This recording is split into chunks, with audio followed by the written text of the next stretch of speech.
Shout out everybody that showed love on their last video. Tonight, we're gonna get right into it. Now, after this video, you're gonna see why they call Darrel Reed the crack king of Oakland. Now, he started off as a youngin', getting paid to hold bundles of H for them dudes out 69th Avenue, San Antonio Village Projects, the 6ix9ine mob. He would run errands like go to the store, run to the mall and hold weapons for the older guys. He had lots of uncles from the same projects that exposed him to a lot. Now, this play uncle, or what some would say, his uncle through marriage, so happens to run the whole housing project, which was the kingpin Phyllis Mitchell. That was his close cousin's father, so as a youngin', he spent a lot of time around Felix and soaked up a lot of game.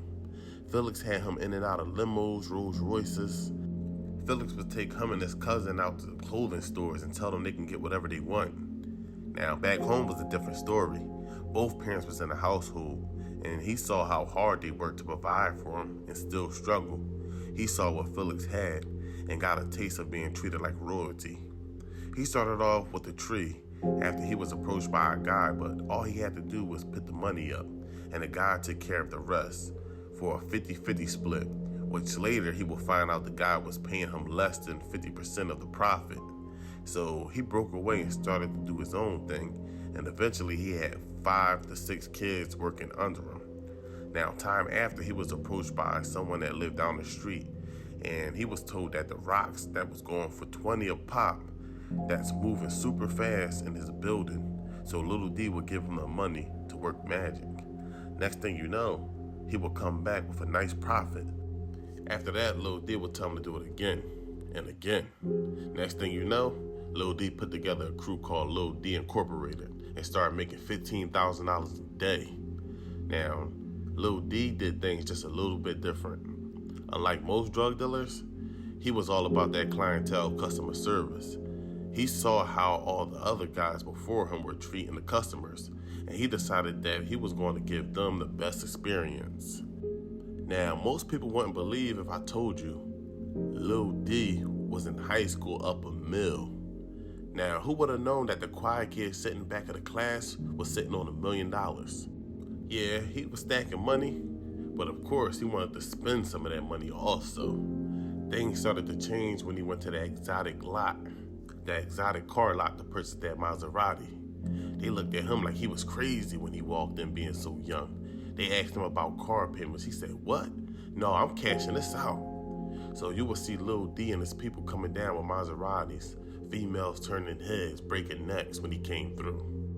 Now, coming up in the game and growing up in that neighborhood, it was a lot of different sections that didn't get along with each other, just like everywhere else. He was the one that put an end to all the bullshit. Now, that was a smart thing to do, especially when it came to doing business. It was all about expanding. He had people in East Oakland, West Oakland, and North Oakland. He could make a phone call anywhere in Oakland to get your head knocked off. But coming up, he wasn't about the violence because, he was chill. And plus, people already thought he was about it, being associated to the 6ix9ine mob. Now, some of the OGs that came before him didn't agree with the networking with other sections in the city, especially with the history behind all the wars and bodies that they left behind. And they actually got back with Felix, and they had a little sit down while Felix was in the county jail. And Felix asked him about it, and he had no choice but to respect his business mindset. Now, Felix will end up getting murdered in prison. And to correct what I said in my last video, due to a little bit more research, it was said that no one owed him money. He was hanging out with someone that had a debt. And they thought the guy was under Felix, so they decided to move in on Felix. So it was sort of like, cutting the head and the whole body would fall. They thought the whole organization would fall, but they was wrong. Now, Lil D had a couple of run-in with a couple of celebrities. He played ball with Gary Payton, and when Gary Payton went to college, he let Gary stunt in his vehicles. He would buy tapes from Too Short. He would pay him extra money to make special request tapes about him. Now, Lil D turns 20 years old, and he decided to do it big. He throws a big birthday bash and spends over 30 grand. It ended up being bigger than it was supposed to be, with 3,000 people showing up. MC Hammer performed. They was going hard, and he wasn't even legal to drink. 10 days later, December of 1988, he was arrested, and his apartment was raided. They ended up finding more than 14 keys, $60,000 in cash, and a .45. He was charged for the manufacturing of crack cocaine, possession with intent to distribute 68 pounds of crack cocaine, and possession with intent to distribute cocaine, and was sentenced to 35 years. Being incarcerated, he had guys like E40, Too Short, MC Hammer, and Gary Payton all visit him. Now, he only served 26 of the 35 years. Well, I shouldn't say only, because 26 years is almost 3 decades locked away.